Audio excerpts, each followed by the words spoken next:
El Instituto Nacional de Estadística y Geografía, INEGI, dio a conocer el pasado mes de julio una batería de encuestas levantadas en hogares, cuyos resultados muestran que estamos frente a lo que puede considerarse un nuevo escenario social. Esta caracterización se justifica en el hecho de que la información contenida en tales encuestas ratifica que los niveles de complejidad social, lejos de reducirse, se están profundizando, y con ellos la intensidad de nuestras contradicciones. A las encuestas del INEGI se suman los resultados de la medición multidimensional de la pobreza 2014. Estimados por el Consejo Nacional para la Evaluación de la Política de Desarrollo Social, Coneval, los cuales confirman que ni la desigualdad ni la pobreza han dejado de crecer como resultado de un modelo de desarrollo que no es capaz de generar un proceso estructural de crecimiento con equidad. Estamos ante un panorama frente al cual el sistema institucional está reaccionando de manera casi siempre tardía e insuficiente, pues tenemos prácticamente 3 décadas de reproducción sistemática de la pobreza y la desigualdad, en detrimento del bienestar y de las posibilidades de felicidad de más de 55 millones de personas. Con el propósito de mostrar la magnitud de la complejidad que enfrentamos, se muestra a continuación los resultados de la Encuesta Nacional de Ingreso y Gasto de los Hogares, ENIG, 2014. Vinculados a estos, se sintetizan los principales resultados de la medición multidimensional de la pobreza 2014.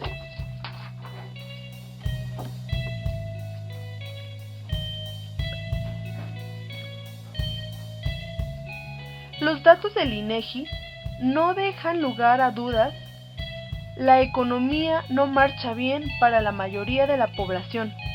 En ese sentido, el primer dato relevante que debe destacarse es la necesidad que tienen los hogares mexicanos de incorporar a un número cada vez mayor de sus integrantes a tareas que generen ingresos y con ello tratar de subsistir de la mejor manera posible. En efecto, la ENEGI 2014 muestra que el número promedio de perceptores de ingresos por hogar es de 2.4. En el ámbito urbano es de 2.3 y en el ámbito rural es de 2.8, lo cual muestra que, en términos generales, a pesar de la profundización de la pobreza urbana, las desigualdades respecto a quienes viven en localidades de menos de 2.500 habitantes sigue siendo muy importante. Debe recordarse que la ENIG capta solo a los grupos de población susceptibles de ser medidos en sus ingresos. Es decir, en esta encuesta pues solamente es prácticamente imposible determinar el ingreso de aquellos que han sido categorizados por Bernardo Klinsberg como súper ricos, de tal forma que al comparar al 10% de los hogares con más altos ingresos con los más pobres, la diferencia es de 20 veces más a favor de los primeros. Sin embargo, cuando se lleva a cabo el análisis per cápita, las diferencias son todavía mayores, pues al comparar el ingreso del 10% más alto, lo que se tiene es un promedio trimestral de 42,120 pesos.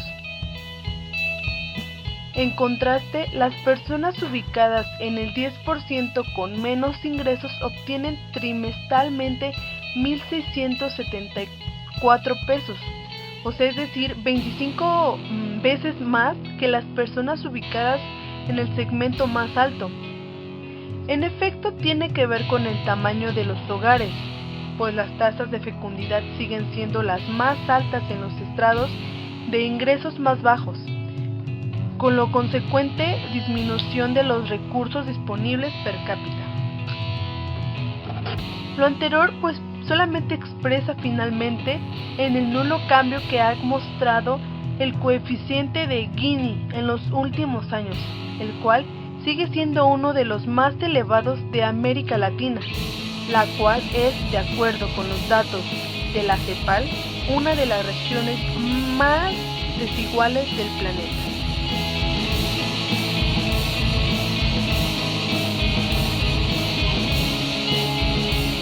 Diseñado para segregar. El modelo económico vigente está diseñado deliberadamente para que unos cuantos ganen casi todo y la mayoría no tenga casi nada.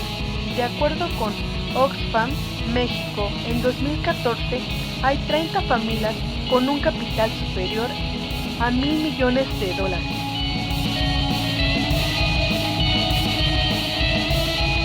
Todos desiguales, todos perdemos. Ninguno de los déciles de ingreso ha logrado recuperar los niveles registrados antes de la crisis de 2008. La desigualdad se mantiene intocada. Los hogares ubicados en el 10% más altos perciben 20 veces más que el 10% más pobre. En este escenario hay duda, todos perdemos.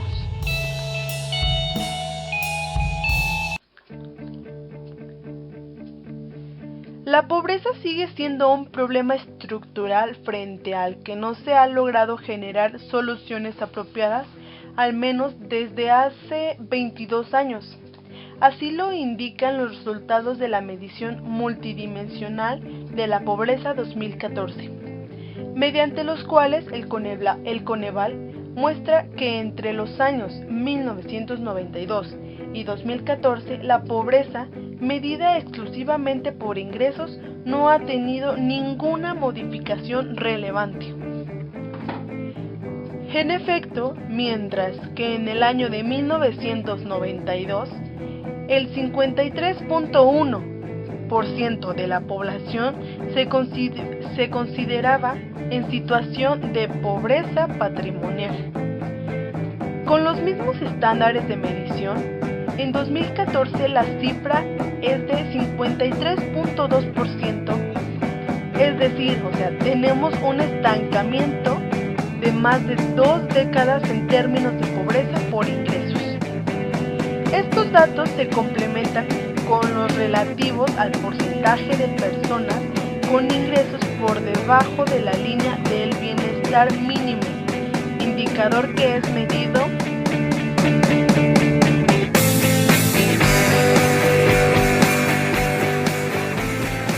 a partir de 2008 en la medición multidimensional, y el cual pasó de 16.8 en el año citado a 20.6% en el año 2014. Una tendencia similar se encuentra en el relativo a la población en pobreza multidimensional con ingresos por debajo de la línea del bienestar. En 2008 el indicador se ubicó en 49%, mientras que en el año 2014 llegó a 53.2%, es decir, más de 53 millones de personas. Todo esto se ve reflejado en los resultados generales de la medición de la pobreza, que se ha dado a conocer hace apenas algunas semanas. En el año 2012 el porcentaje de la población en pobreza se ubicó en 45% de la población, lo cual implicaba una cifra total de 53.3 millones de personas. Para el 2014, el porcentaje subió de 46.2%, lo que implica la cifra de 55.3 millones de pobres, 2 millones más de personas en esta situación